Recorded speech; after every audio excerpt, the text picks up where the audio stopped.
Thank you, Butch. I want to thank Ethan for giving me the opportunity to come speak to you this morning. If you are a guest here today or you don't know anything about me other than the fact that I'm just the guy that gets up on stage and plays guitar and sings every once in a while, let me introduce myself. My name is Jason Roth, and I have been a member here at Fellowship for almost 2 years. Prior to that, I had served 17 years in vocational ministry of some sort. I've been a youth pastor, associate pastor, worship pastor, several different things. Caught everything but senior pastor. And joined the staff of, most recently, the staff of Crossroads Church over on Hirschberger back in 2019.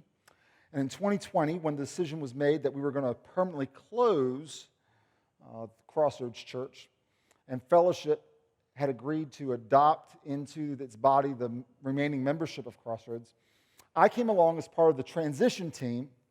And in my mind, what was going to happen is I was to come over, help the church transition, and then I was going to go out and the next church staff position that God brought along. Well, that didn't happen the way I thought it would. It didn't really play out the way I planned it.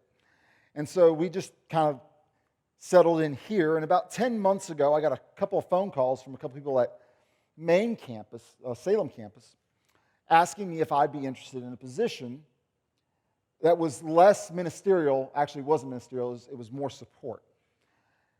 And I said, no, thank you. I heard him out, and I said, no, thank you. And God said, don't close doors that I open. And I said, yes, sir. And so 10 months ago, back in January, I agreed and came on full-time with Fellowship as the church maintenance technician, which is a fancy way of saying that I'm the church handyman. Now, when I did that, and when we came here originally, I had in my mind, I just kind of said it and left it there, that I was not going to be that guy. I was not going to be the guy that came in and forced myself into any leadership roles. I wasn't going to beg for teaching opportunities or preaching opportunities. I'd been the pastor. I had the experience, but I wasn't coming into that role. And I wasn't going to try to grab spotlight for myself or put any kind of notice on me. I just wanted to come and help because I didn't really think I'd be here that long. And when I took the maintenance job, I knew it was a support role.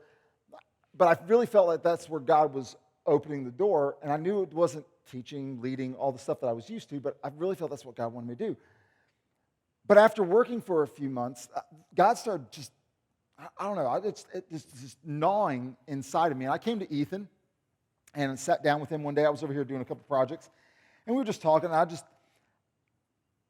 just having a conversation with my brother, just kind of wrestling with some spiritual things, and I was like, really trying to figure out the line between what's being obedient by not pursuing spotlight and being humble and just being where God has me, and being disobedient because I'm not actively pursuing growing and using the gifts and the calling that God's got in my life in the areas of teaching and preaching. And I wasn't asking Ethan for anything. Like I just was hashing this out, trying to wrestle with it as in my walk as a Christian, and asking for Ethan's input, and so I think that came across. I wasn't trying to grab the spotlight, and he understood, and he gave me some good advice. But a few weeks ago, I was sitting in our Monday morning meeting at Salem campus, and I get a text while meeting with our facilities team, and it says, "Hey, would you like to teach at North Campus in both services on September 4th?" And I couldn't text back fast enough. I think it was a one-word text. Absolutely. But what Ethan didn't know in that moment, the minute I said absolutely, there was a monster, a beast that was unleashed. Because you see, my boss, Andrew, over at Salem, he's the building supervisor, he'll tell you right away that one of the things where I've just made it the thing that I'm known for is that I am an outside-of-the-box thinker. I asked my son. He was with me working on a project a couple weeks ago, and he literally, as we're doing, he's like, I think you're the only person that would ever think to do this way. But the deep, dark secret that I have is that while I'm an outside-the-box thinker, I really like the box. So anytime I do something new, anytime I'm somewhere new, whether it's a new job or I'm preaching somewhere the first time, listen, I've been in 17 years. I've preached for hundreds and thousands of people. Maybe not all at once, but of course, the time, it may be 20 at a time, but it was, you add them all up, it's a bunch. So preaching was a new, but fellowship is a little different. Our church is different than Crossroads was a multi-site church. We were from Thomas Road, but there was an hour and a half between our campuses. We were very independent. And so we could do things that we didn't do otherwise. And here at Fellowship, we're only 25 minutes apart. Each campus is within driving distance. And so there's a connectivity there that's very different. And so as soon as I say yes, Ethan texts me back, tells me what I'm preaching on, and I start texting him questions. And he texts me back, and I text him back, and he texts me back, still not answering the question. I'd ask him another question. So I'd go find Matt and go in his office. I ask him questions, Matt, our student director. I'd ask Andrew, my boss. I ask Alan Moore, our Southwest campus pastor. I ask Evan, the student director of Southwest, who's also preaching today. I'm just trying to find all these details so I can figure out what are the boundaries. Because I don't want to look dumb because I missed something. Listen, if you don't know me very well, let me be clear. I can make myself look stupid all by myself. I don't need any help. You just ask my wife. But here's the deal. That box gives me security. It gives me this sense of safety. It gives me clarity. And clarity gives me comfort. And I tell you all of that to tell you this. Because Paul, as he closes out this book, this letter to the Thessalonians, is trying Thessalonian church some clarity.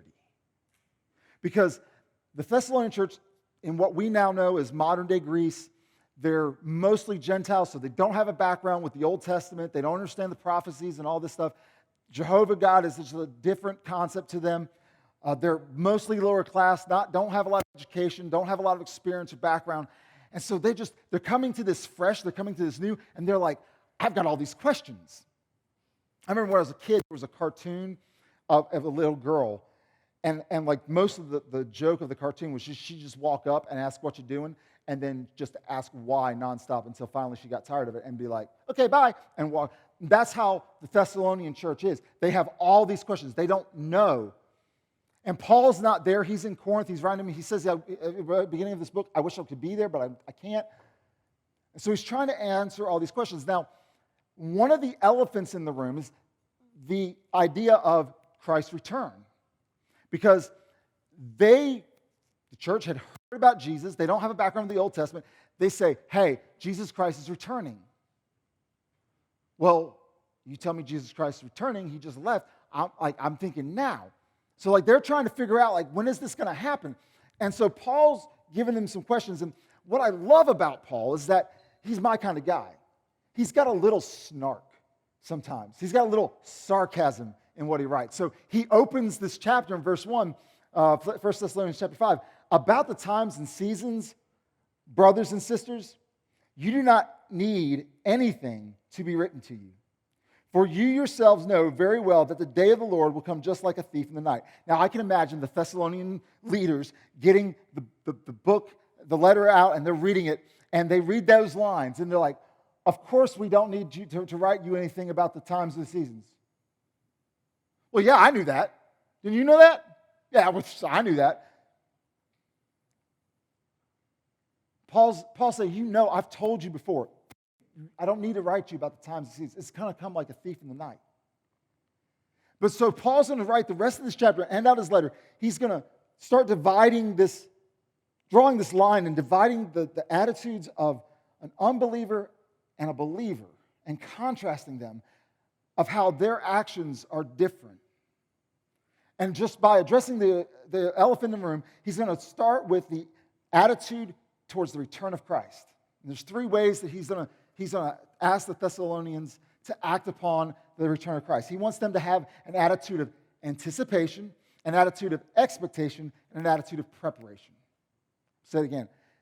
Paul wants them to have an attitude, as a believer, we should have an attitude of anticipation, an attitude of expectation, and an attitude of preparation. Now, when I was doing the research for this sermon, I understood that the anticipation and expectation, but I didn't know that. As I used them meant different things, but I didn't know, I felt that, but I didn't know that. So I wanted to see it in writing. So I went around and I did some research, looked it up in a couple dictionaries, Googled it some, and I found this quote from this lady named Liz Urim. She's a career coach, a personal coach, writes a blog. Not anybody really famous, but I just loved her take on this. She says, based purely on definition, anticipation and expectation are synonyms. In practice, however, there is a difference, and that difference is your attitude. Anticipation denotes hope, while expectation denotes entitlement. And what I loved about this, as Paul is writing, he talks about that Jesus has come like a thief in the night. For the unbeliever, it's not catching by surprise. But then he also uses the idea of the labor pains of a woman, how it comes suddenly and unexpectedly. It's expected, but it's not known. And then she, in her blog, she continued on, and she said something about a pregnant woman. And so it kind of started my brain started to kind of just smoke a little bit as the two brain cells that are left up there started rubbing together and making a spark. I remember when my wife was pregnant with our first two kids. We expected a baby. It was very obvious with my wife being pregnant with twins that she was pregnant. There was no doubt. She was you could serve dinner. And as she got into the third trimester, I remember being in Walmart and looking over. We're buying groceries, and I look over, and she's got a maternity shirt on, but it's tight because she's the babies are I forget, she's probably 30 weeks. And you can see the baby starting to move in there, and you can just see ripples across her stomach and her shirt because there was so little room that everything was seen, just movement. So we knew, there was no doubt in our mind that our children were inside of her. But what we didn't know was when they were coming. Oh, we had a due date, but if you know anything about due dates, it's just kind of like I could just tell your due date by throwing a dart at the board and calendar and hoping it hit something. And maybe right, maybe not. But with twins, we really didn't know. So I remember 3 times we wound up going to the ER because we thought she was in labor. She was not. But we had this anticipation, this hope, this excitement, this desire, it's coming. We know it's there. It's coming. We are having this assuredness that we're going to have children. We just don't know when it's going to happen exactly. And Paul tells the Thessalonian church, this is how you should be approaching the return of Christ. You don't know when he's coming, but you know he is coming. That entitlement, that expectation, you know it's going to happen, just don't know when. So until then, prepare. Paul draws this difference between unbelievers and believers as the unbelievers they're in darkness, they're asleep, they're drunk. Whereas the believer is awake, they're of the day, they're alert, they're sober, they're self-controlled. And he says in verse 6, so then let us not sleep like the rest, but let us stay awake and be self-controlled. For those who sleep, sleep at night, and those who get drunk at night. But since we belong to the day, let us be self-controlled and put on the armor of faith and love and a helmet of the hope of salvation. So if you were here a couple weeks ago, our student pastor at Salem, Josh Horn, told us that not only were the Thessalonians have a lot of questions about the return of Christ, but some of them had become so fixated on him that they had withdrawn from the world and had just kind of shut down. They had quit their jobs, they had stopped buying food, they had just locked themselves in their house, just waiting for the return of Christ. And it made me think about the parable of talents, where 2 of the guys who got the talents from the master went off, they went out and multiplied the talents, and one guy took the talent and he went in his basement, dug a hole, and put it in there and buried it out of fear that he'd lose it. And I had this picture of the Thessalonians just thinking, Jesus is coming back. Might as well just go ahead and just wait, get it over with. I'm just going to wait here until he gets here. Don't mess around, not be where I'm supposed to be. And Paul said, no, that's not what you need to be doing, because part of preparation is being ready. It's getting armed. It's going to catch the unbelievers by surprise, but you know it's coming. You're alert. You're sober, self-controlled. You're ready. And until that time, God's put a calling on your life as the church to be the light in the world, to reflect the light of Christ to the world. So do that. And so Paul's going to go from talking about the elephant in the room, about the return of Christ, say, listen, here's what your calling is to prepare for his return. Start doing what he asked you to do in the first place and be the church and live out the gospel. And he's going to give him three different things that the world can see by looking from the outside in and see there's a difference with the believer in this area. Verse 12 and 13, he said, now we ask you, brothers and sisters, to give recognition to those who labor among you and lead you in the Lord and admonish you and regard them very highly in love because of the work. Paul says, as you are preparing for the return of Christ and you're being this light to the world needs to see our attitude towards leadership. I've been in church my entire life. My mother was a church musician, music director. She played organ and piano. She led children's choirs. My dad was a chaplain, had a parachurch ministry. He worked with the North American Mission Board for years. He was a Sunday school teacher, a men's ministry director. I've been around church leadership, and I've seen church leadership just beat up by church people and just mistreated. Matter of fact, as a teenager, when I felt the call of ministry on my life, I pointed at all the experiences I had watched other pastors, youth pastors, church staff, church leaders go through and say, I don't want any part of that. Because they're treated like garbage. And they're treated as disposable. And they get beat up on and criticized and yelled at and fussed at. I don't want to live like that. And so Paul, addressing the Thessalonian church, knows that this group of uneducated, lower class, no background, no pedigree in leadership or the Bible or the scriptures at the time, the Old Testament, the prophecy, they didn't have experience as leaders. They were just filling roles that were there because they needed to. They needed someone to fill those roles. And so they were wrestling, but they were getting a lot of criticism. There was a lot of disagreement. And so Paul's like, listen, give recognition to those who labor among you and lead you and admonish you. Regard them highly in love because of their work. And Pastor Ken Nike from Salem, he said, he preached a sermon, this scripture last week at Salem. He said in his message that love is an action, not a feeling. So Paul gives them some actions to show their love and their attitude towards their leadership. So the first one is to pray for your leaders. Pray for your leaders. They're human just like you. Ethan might look superhuman tall. He might.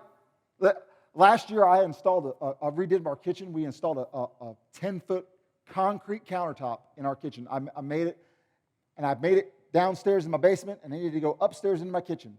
It was 10 foot long, weighed 450 pounds. I got 6 guys. One of those was Ethan. The other 5 of us came over. We're going to lift this thing up together. And I don't know, I'm pretty sure with most of the other guys, we put Ethan dead center and the rest of us on either side of him. And I'm pretty sure, after talking with the other guys on the thing, that Ethan was probably carrying 300 pounds of that thing. Because it was easy. But he might look superhuman. He might have superhuman strength, but I guarantee you he's not perfect. He's human. And as our campus pastor, he has struggles. There are days where it's tough. Matt is our student director. He leads our student ministry. I promise you, there are days it's tough. Our volunteer leaders, John, our worship leader, our other volunteer leaders back in the sound booth and downstairs, and all those paid and volunteer leaders, they all are imperfect. John's pretty close, but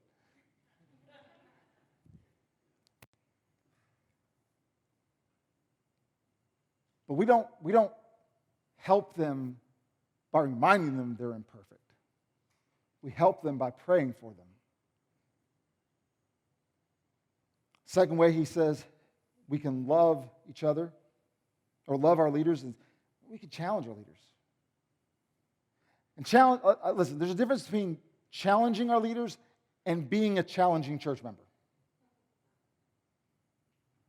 This week we saw in the news, and as I was preparing the sermon, it just perfectly fit.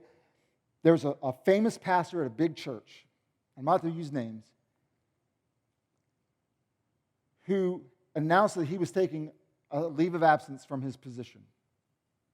Because some time ago, some months ago, after service, he was approached by a church member who confronted him and said, I'm concerned because you are having an inappropriate relationship with a friend of mine. And at first, the pastor was like, no, like, I know who you're talking about. Like, there's nothing inappropriate going on. My wife knows about the messages and the conversations I've had with the person on Instagram, and we're friends, and the relationship I have. There's nothing going on there. And she said, no, you're wrong. You're crossing a boundary, and you need to check yourself before it goes too far.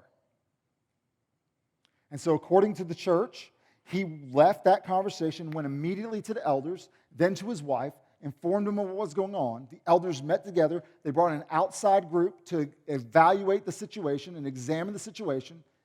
They discovered that, yes, there was no sexual part or romantic involvement between these two people, but the relationship and the messages and the conversations bordered that line and just barely crossed over inappropriate. And so the elders said, listen, to keep you have not remained above reproach. We don't ask you to take a time away from your position to grow and to heal.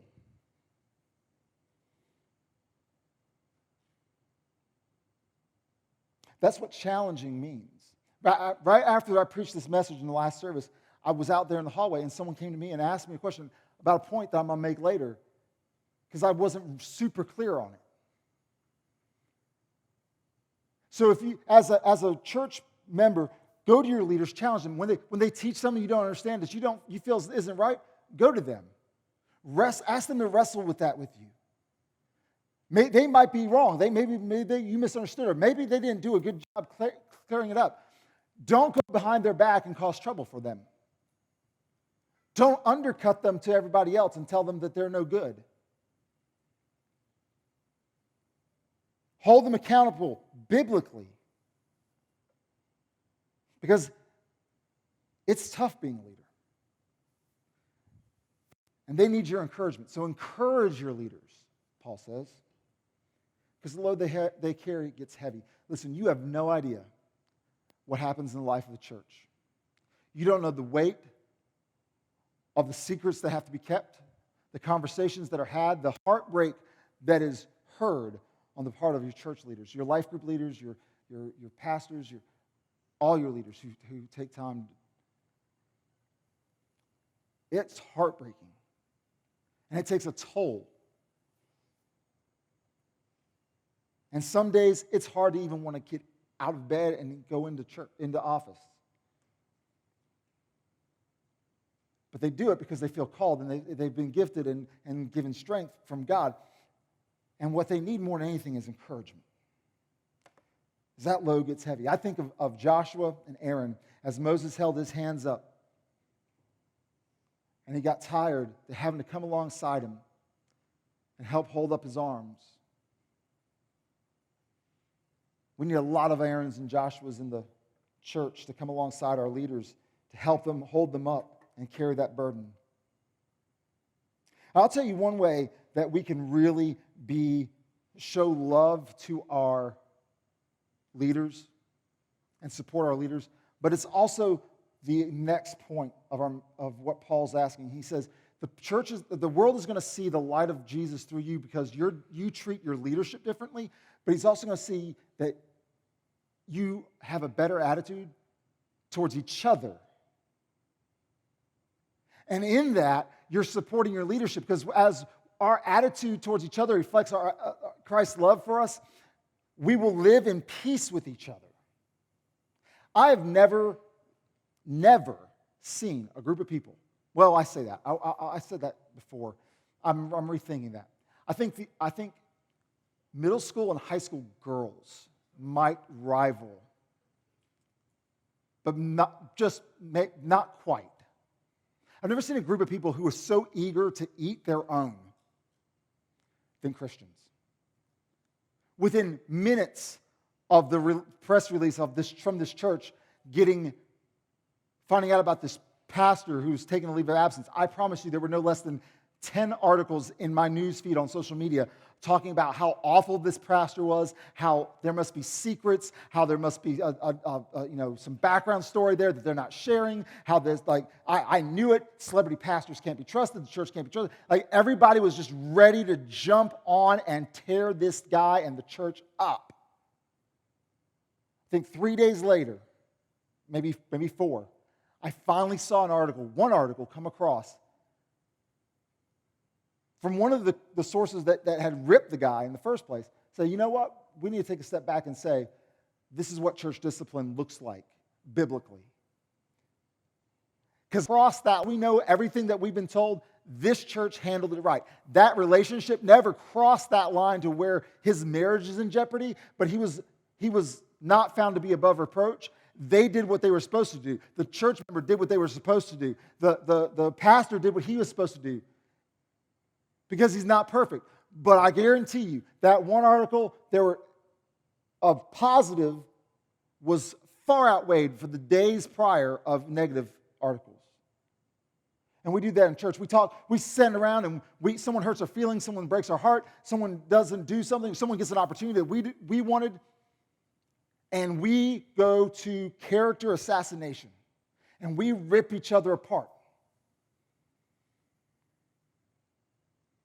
And we fight because we don't get our way or because we don't like someone. And Pastor Ken also said about leadership, he said, you don't have to like a personality, but you do have to respect position. And I think that goes the same for how we treat each other.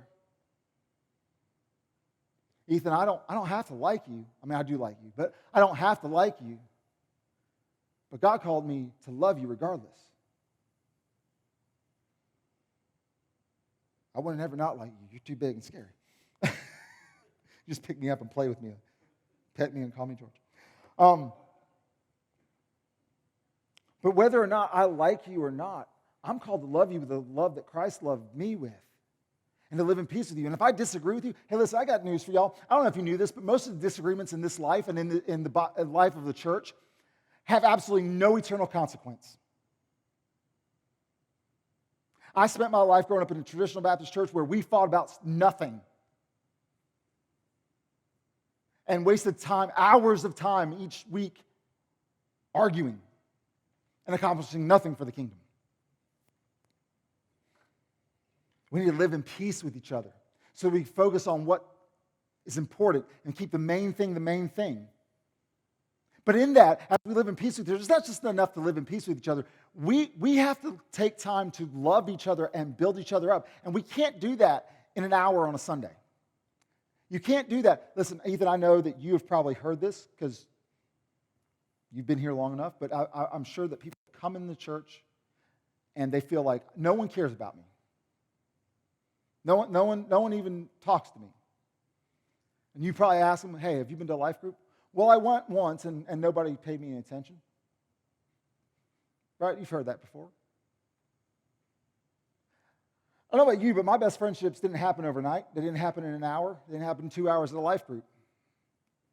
They have happened over time. And so as we have our attitude towards each other in a biblical sense, we have to take the time to invest and to build meaningful spiritual relationships rather than ones that are superficial. We have to take the time. We have to sacrifice those relationships, those friendships. My strongest relationship, my most important relationship on this planet, outside of my relationship with Jesus, is my relationship with my wife. That doesn't happen overnight. I didn't meet her and ask her to marry me. I grew that relationship. I invested in it. To continue that relationship, it's been sacrificial. Same thing goes with us in the church. We have to get away from being focused and selfish and focus on what God has called us to do. And the world is looking inside the church and saying, hey, they're all they do is tear each other apart. What's with that? I can go out and work on a construction site and be insulted and treated like dirt. I don't need it. I don't need to come to church to do that. And then as Paul continues and starts coming to a close, he's going to hit this next attitude, and it's our attitude on worship. So as we're preparing to be the light to the world and to reflect Jesus to the world, and as we prepare for the return of Christ, the world's looking at our attitude towards our leadership, our attitude towards each other, but I think what's really important is that we have a great attitude towards worship, or our attitude towards our God. And I want to really dial in here, because what I see here, verse 16, it says, rejoice always, pray constantly, give thanks in everything you do, for this is God's will for you in Christ Jesus. Don't stifle the Spirit. Don't despise prophecies, but test all things. Hold on to what is good. Stay away from every kind of evil. Listen, I get it.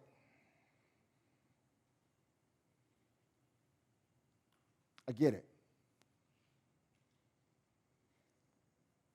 The last few years have been hard for everybody. If you asked me 5 years ago where I would be in 5 years, I can promise you, if I wrote it down, being a church handyman wasn't on that list. This is not where I plan to be. I didn't plan to be a part of a church closing. I didn't plan to be out of ministry. I didn't plan to have all these odd jobs. But praise God, I had jobs. And I don't know what's stealing your joy, where your joy is rooted. Maybe it's your family. Maybe your marriage isn't what you thought it was going to be. Maybe your job isn't what you thought it was going to be. Maybe you didn't get that promotion. Maybe you didn't get into the school. I got a bunch of college kids on the front row. Maybe you didn't get into the school of your choice, or maybe you didn't connect with the people at school like you thought you would. Maybe your finances aren't what you thought they were going to be. Maybe there are things you wanted to have that you just didn't work out. Maybe it's you don't like the culture. Maybe you look around and you just this culture is just driving you to despair. Maybe it's the political climate and you just can't take it. Maybe you're not connected at church and you're blaming the church for your sadness. And I get it. We live in a time where depression and anxiety are at an all-time high. We are the most connected society to ever exist, but we are the most isolated society to ever exist. It's a paradox. But here we are, and we're walking around, and we claim to have the source of hope and the source of truth, and worship the God that created the universe, that sent His Son to die, that rose again, that left to prepare a place for us, and is coming back again. And we're sitting around here. If you open up the doors and the world looks in, most of them look around, and they look at us, and they see us like this. Looking like Droopy the dog. Sounding like Eeyore. But I got news for you, if you haven't known. You profess to believe in Jesus. That God that created the universe knows you by name. He loves you. He's coming again for you. And by God, in Jesus' name, rejoice. Because there's something greater to live for. There's something greater than your job. Those things that we talk about, they will pass away. But God will show true to the end. So rejoice. Because quite frankly, the world out there is looking inside and they're looking at us and they say, if this is what being awake looks like, I'd rather be asleep. I can be sad without Jesus.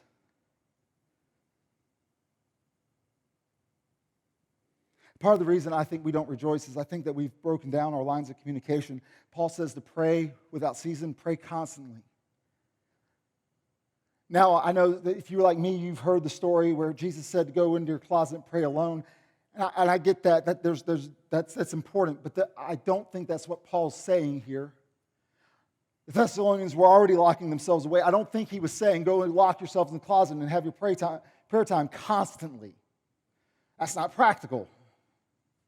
Sometimes I need to go to the bathroom.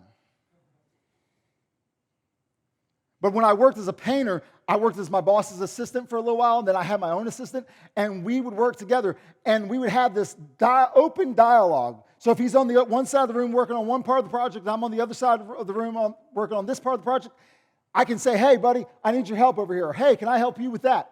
I'll tell you what I didn't have to do. A caulk gun on my phone and schedule a meeting and calendar it. Say, hey, man, I need a caulk gun from the truck. Can you grab it? I'm up here on the ladder. No. I didn't have to say, hey, at 2:30 today, I need you to come over and hold the ladder. Can you schedule some time for that? No. Hey, man, I need your help. Open dialogue. We're in the same room. We live as Christians with one of the greatest things that we could ever have, and that is open access to God the Father, who is active and intimate in our lives every day. And all we have to do is say, God, I need you right now. God, I see a need right now. Can I be used in this area? God, will you work through me to show the light of your Son and his love? We can be in constant dialogue, open dialogue with God all the time because he's always right there. We do not live with a God who is detached. He is concerned. And finally, Paul says, don't stifle the Spirit. What does that look like? Well, maybe John's gotten up and he said, I want everybody to stand and sing. And he's singing the song and he's leading this awesome song with these awesome lyrics. And you're sitting there like this. That's stifling the Spirit. Or maybe it's the opposite. I can remember there was a day we were kind of set up like Salem. We met in a gymnasium with all the chairs put out. We take them up, take them down every week. There was a day a guy came in and sat on the very back row. The pastor got to the end of his message.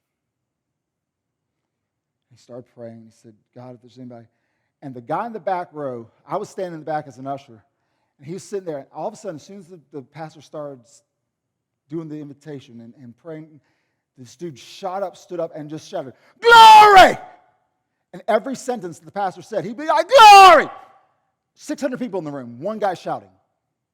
All the attention went from the pastor and what God was doing in that moment to the guy in the back row. The first time we just thought, well, maybe there's something wrong with him.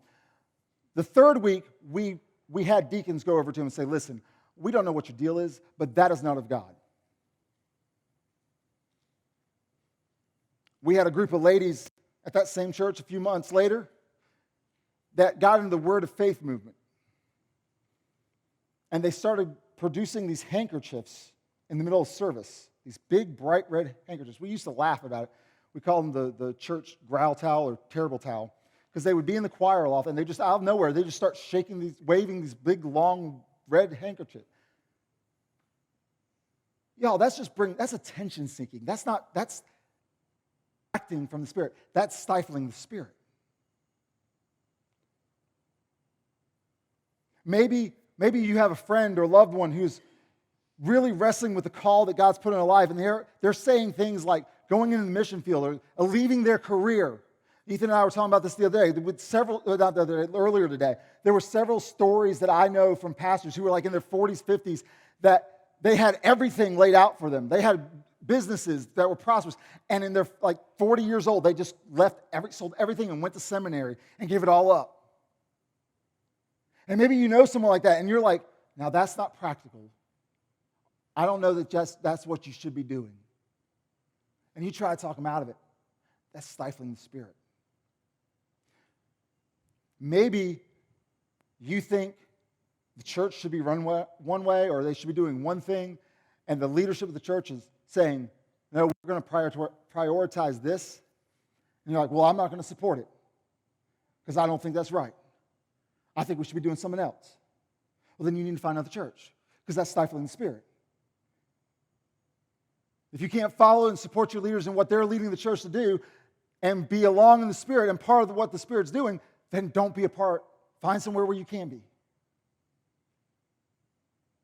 Because honestly, God doesn't need you to accomplish His work. The movement of the Spirit, the work of the Spirit is for your benefit.